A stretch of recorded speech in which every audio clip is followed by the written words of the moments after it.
12 noon in London, 7 a.m. in Philadelphia, and around the world, it's time for Live Aid.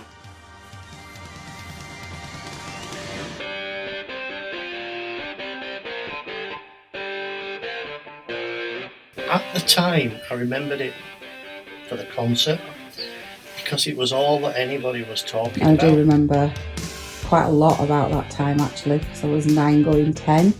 My brother was absolutely out of his mind with it. I actually thought Bob Geldof was just a scruffy man at the time. Bob Geldof, he is a pain in the neck. There are people dying now.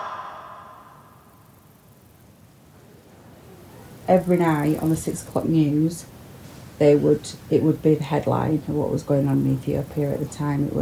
It were horrific.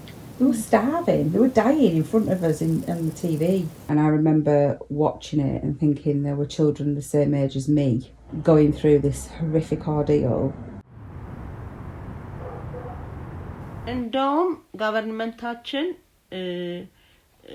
ለውጭ ኃይሎች እንዳይሰሙ በመደበቁ ውጭ ሀገሮች በቃ እንዳይሰሙ ይሄ ጋቨርንመንት አይሆንም ብለው ከስልጣን እንዳይወርዱት ሀገራችን ዝናብ ዘነበ ሁሉ ነገር ተስተካከለ ግን በዛ ሰዓት እነሱ ባይደርሱ እኮ እጥፍ ሰው እንኳን እዛ አያቆምም ሲቲ ድረስ ሰው መሞት ይጀምር ነበር እኮ ማለት ነው Now I see it more as a charity.